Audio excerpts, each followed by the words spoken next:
S&P 500, Technical Analysis October 25, 2022.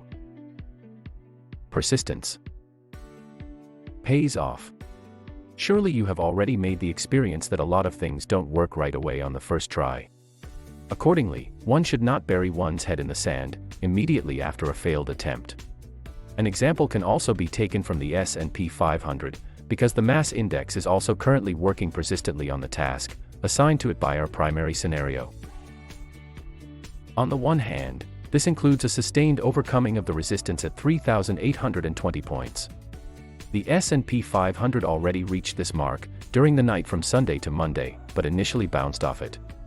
Persistent as our index heavyweight is, he started another attempt yesterday, but this one was not crowned with success so far. However, we believe that the S&P's persistence should pay off imminently, and that it should surpass the mentioned resistance.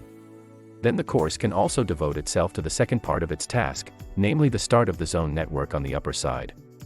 This consists of the blue coordinates 3943 to 4015 points, and the pink zone coordinates 3963 to 4052 points, and represents the target of the blue wave 3. If the intermediate high is then established there, we see the course work through a small countermovement that should bring him back to the area of the 3820 point mark. Following on from this, we expect a continuation of the overarching upward trend. But we still have to pay attention to our alternative scenario in the south. 33% of us still consider it likely that the index has not yet broken the bottom of the correction, and that it is in the lower pink target zone, between 3362 and 3271 points, or in the blue target zone that overlaps with this, between 3455 and 3285 points, would catch up.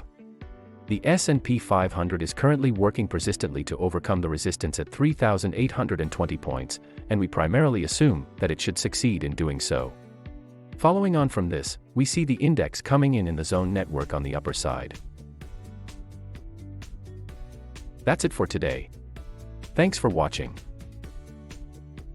Don't forget to like and subscribe.